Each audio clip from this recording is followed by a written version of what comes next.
વડોદરામાં pre monsoon કામગીરીના ધજાગરા ઉડ્યા છે। બિલ ટાંકી વિસ્તારમાં રોડ બેસી જતા લોકોને હાલાકી પડી રહી છે।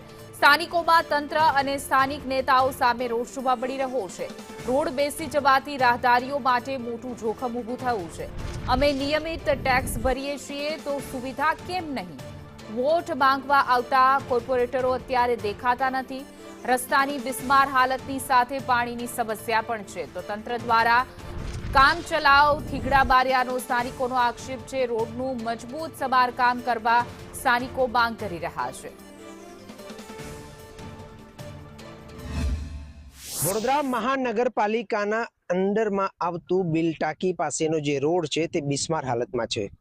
આજે તો કંઈક એવી પરિસ્થિતિ સર્જાઈ છે કે રોડ પર આખો રોડ બેસી ગયો તેવી પરિસ્થિતિ સર્જન થઈ છે। ત્યારે સ્થાનિકોમાં ક્યાંક ને ક્યાંક આક્રોશ અને આક્રોશની લાગણી પણ જોવા મળી રહી છે। ત્યારે આપણી સાથે અનેક સ્થાનિકો અહીંયા જોડાયા છે, તેમની સાથે સ્પષ્ટપણે આપણે વાત કરીશું અને જાણીશું કે આ પરિસ્થિતિ પાછળ જવાબદાર કોણ છે। અહીંયા ઉપસ્થિત અનેક એવા સ્થાનિકો છે જે વર્ષોથી અહીંયા રહી રહ્યા છે ને તે આપણી સાથે અત્યારે હાલ જોડાય છે। કાકા, કેટલા વર્ષથી રહી રહ્યા છો ને મુખ્ય સમસ્યાઓ શું શું છે આપને?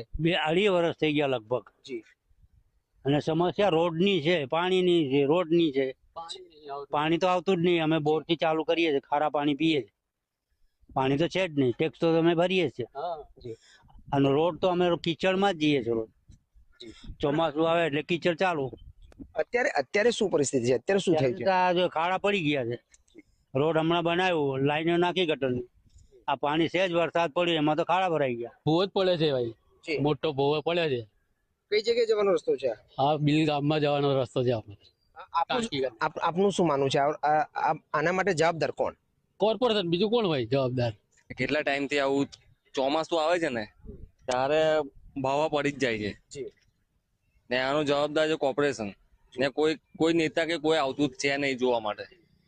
આ વસ્તુ કેટલા ટાઈમ થી ચાલી રહી છે, તમે જોઈ શકો છો। પેલી બાજુ બી નજર મારો ને, એક ઝાપટું બી આવે ને તો પાણી નીકળવાનો કોઈ આરો જ નહીં।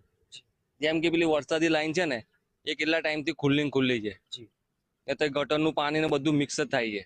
આજુબાજુ બધા રહે છે પણ કોઈ બોલવા રાજી છે નહીં। જ્યાં બી ત્યાં ખાલી પેલું ઉપર લાલી પાવડર કર્યું હોય ને એટલે ધોવાઈ જાય, એટલે સીધો જે બી મેકઅપ હોય નીકળી જાય, એટલે અસલ રૂપ દેખાય વડોદરાનું। ત્યાં સુધી લોકોને ઉલ્લુ બનાયા કરવાના, ખાલી પાથર્યા જ કરવાનું।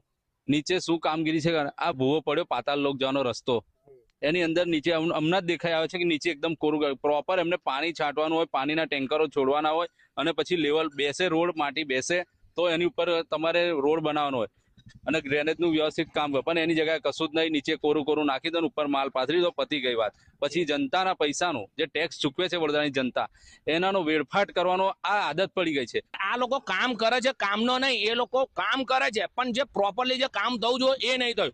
હવે આ વસ્તુ જ્યારે જે તે ટાઈમની અંદર આ બનાવ્યું, આ 6 મહિના થયા એ ટાઈમની અંદર બનાવ્યું, મેં મારા ફેમિલી મેં કીધેલું કે આ વસ્તુ અહીં આગળ ખાડો પડશે ને પડશે। અને આ જ વસ્તુ આ જે ઉપર જો તમે પાણી જોઈ શકો છો આગળનું, ત્યાં આગળ પણ અવડે છેલ્લા 15 દિવસ પહેલા પણ આ ખોદ્યું છે અને એ વસ્તુ મને તો એવું લાગે છે ત્યાં પણ આ વસ્તુ થવાની સંભાવના છે।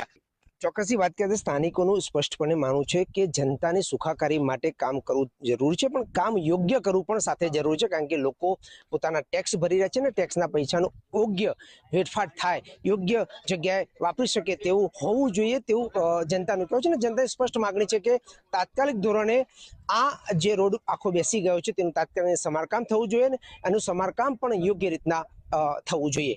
ચિરાગ પટેલ, સંદેશ ન્યૂઝ, વડોદરા।